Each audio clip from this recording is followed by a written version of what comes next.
Good Monday evening, everybody, and welcome to the Lions Grid. I am your host, Kevin Marheine, and today we will be taking a look back at the Week 4 game that the Detroit Lions had against the Seattle Seahawks. They lost that game 48-45, Detroit's third loss on the season. On all three of those losses, they've lost by less than a touchdown. So let's go ahead and jump in here and take a look at some of the key takeaways from this Week 4 loss.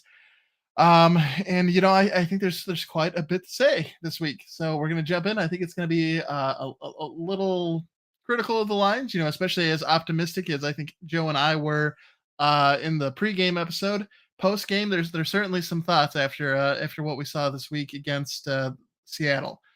Game I think they should have won, and they found a way to lose. So we'll go ahead and we'll start talking about that. And so I guess the best place to first start is there's a tale of two units going on with this team, right?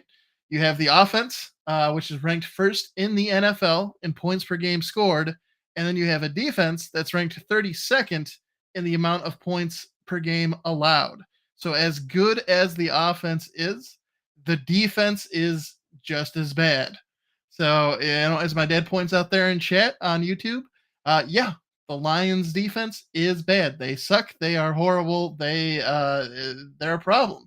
And if we look specifically at this Week 4 game against the Seattle Seahawks, you know what happened? They were no match for Geno Smith and the Seattle Seahawks. All right, they let up 48 points, 555 total yards, 235 of those coming on the ground, 151 for Rashad Penny alone. That is just it's mind-blowing. That is not how you win games. You can't be giving up that many points. Uh, your offense scored you 41, and we'll talk about it later, at a time when they're missing some of their best players, and your defense gives up 48 points to Seattle, to Geno Smith, a guy who has not become throughout his career has not been an established starter in the NFL, and you give up 48 points to him. Now, don't get me wrong, DK Metcalf, Tyler Lockett, those are two exceptional players that they do have in their receiving core. Uh, and Rashard Penny, yeah, he's not one of the elite running backs in the NFL, but he is certainly a serviceable guy. Uh, it's still just mind blowing. 48 points, 555 total yards. Uh, Crazy. You can't do that. That you're not going to beat very many teams in the NFL giving that up, if any. And that really showed this week against Seattle. You dig yourself too big of a hole. It doesn't matter how good your offense is playing. You can't come back. So it's going to be interesting to see what happens moving forward for the Lions, because I don't think there's easy fixes here. I think you look at their offense. Their offense is extremely talented, even with the injuries, and they find a way to have production because of that skill that they have and the personnel they have. The defensive side of things, the cupboards seem to be bare. Yes, they have Hutchinson, who outside of his 3-sack performance against Washington in the first half there, since he's had that injury, he's kind of disappeared. We haven't seen him the last 2 weeks have much of an impact. Right now, I would say Jeff Okudah, I think, still has a chance to be that defensive comeback player of the year. He did struggle, and DK Metcalf was able to get a 50-plus yard reception against him. But DK Metcalf is a little bit different than I think a lot of the other number one wide receivers in the NFL. He's built a little bit different than Terry McLaurin or Devonta Smith or Justin Jefferson, who Jeff Okudah was able to cover rather well. DK Metcalf is a big, he's huge, he's fast. I don't think there's a whole lot of corners who are equipped physically to deal with him. So I'm not going to ride Jeff Okudah too hard for this being the first game where he showed some struggles, because I certainly couldn't guard DK Metcalf. I wouldn't want to be put out there on an island against him. So I'm not going to be upset with Jeff Okudah. But I think really right now, the Lions defensive MVP is Malcolm Rodriguez. He is, a 6th-round pick, and he is the best player on that defense. And he also adds value on the special teams. He was able to get cause a fumble here last week or against the Seahawks that set them up for a touchdown. So, with Malcolm Rodriguez, and that's no disrespect to him, I think he's been playing really, really fantastic. If you look at the PFF rankings, He's been up there very high rated for linebacker this season in every game. Um, but when the sixth round pick is sort of the crown jewel of your defensive talent, I think that just speaks to the level of talent that you're equipped with. And it's no disrespect to him, but it's one of those things where there's just not a lot of talent on this defense. So it's kind of hard for me to sit here and say, well, I think they'll be able to turn things around as the season moves on because I don't know if they have the guys to do it. Now, hopefully, we see more out of Aiden Hutchinson as the season progresses, because right now those 3 sacks in the game against the Commanders was really the only contribution he's had. Um, and he's certainly a player who we expect to be pretty talented. But it's the defense needs to step up and start holding up their end of this bargain because the offense is doing what they need to do. So, really looking at the defense to try and get things figured out if the Lions are going to turn things around this season. Another big worry, I think, coming out of this game is the kicking game. Seipert was out with an injury, so they elevated Herbalel from the practice squad. He missed 2 extra points, and he kicked a kickoff out of bounds. He did hit a 49-yard field goal. We're not going to be just critical. We will acknowledge the success. Hitting a 49-yard field goal is good.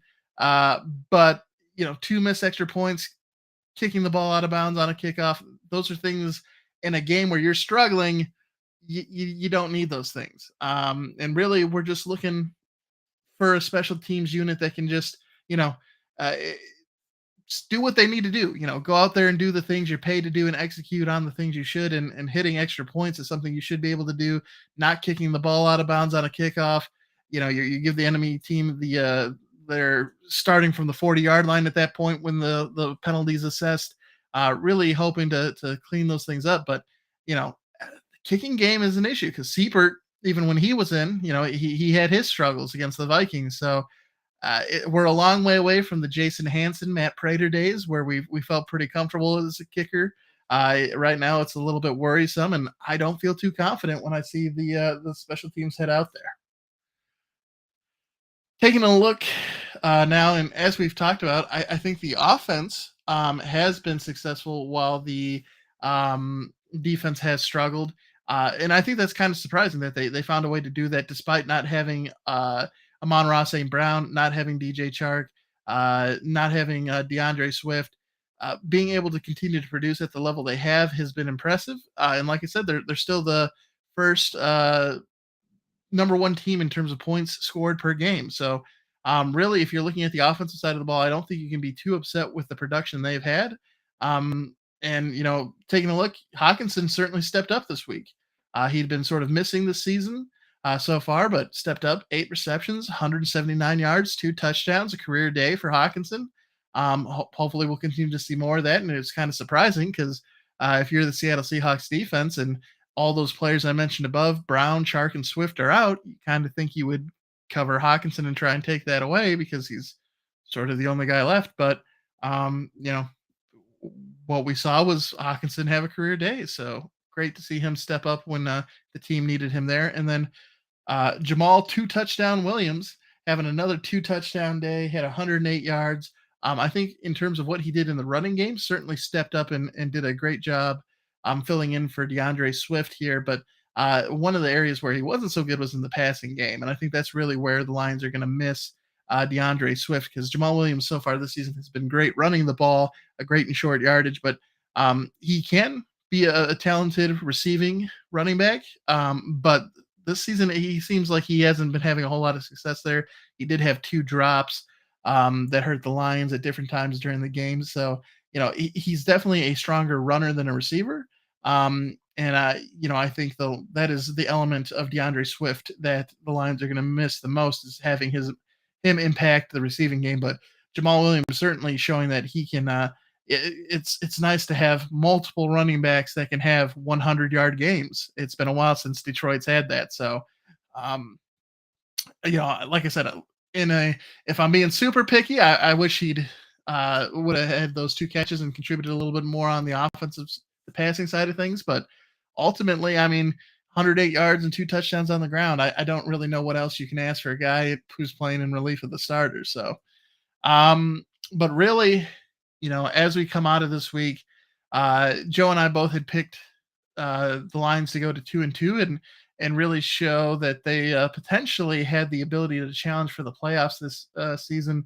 I don't think the Lions are ready for that next step yet. I think they're at least another year away. The defense side, like we said, like I've said, the defensive side of the ball just needs more talent. They don't have the players right now.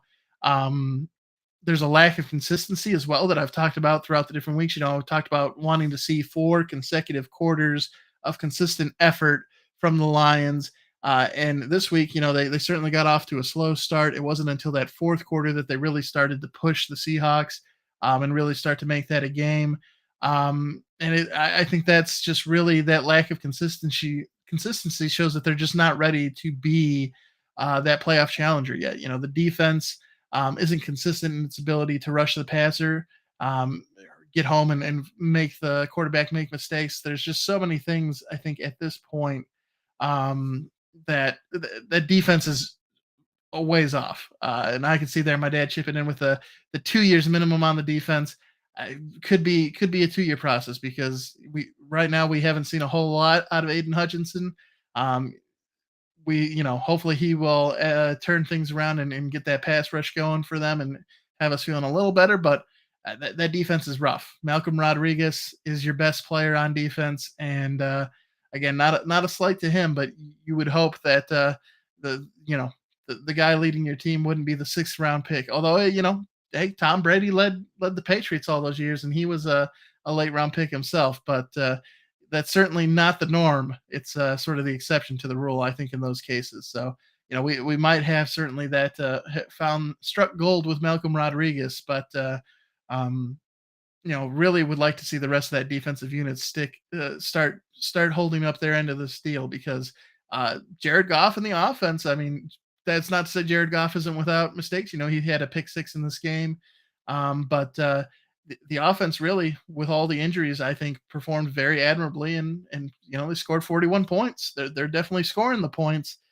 We need the defense to start getting some stops and give them a chance to be victorious in these games because this is again 3 weeks in a row, or sorry, for these 3 losses are all 1-score losses. So if the defense can make one stop and give the offense a chance to get those scores, certainly would could be a whole different season for the Lions instead of being 1-3 headed here through the first 4 weeks. So long season to go. I don't think it's all doom and gloom. Obviously a couple different things go different ways in these games, and the record could be anywhere from 4-0 to 3-1, 2-2, just with some different things happening in the game to change the outcome. So I think there's still plenty of reason, plenty of excitement to have with the Lions, but I really the defense is where we need to see improvement, and we need to see it fast because if we don't, it's going to be a very long season. We have already 1/3 of our win total from last year. So as long as we get more than 3 wins, it's improvement. But if that defense doesn't come along, it's going to be hard to think that they're going to be able to get more than 3 wins on the season. But we'll see. This offense is definitely playing lights out. But again, they had some more injuries this week as well.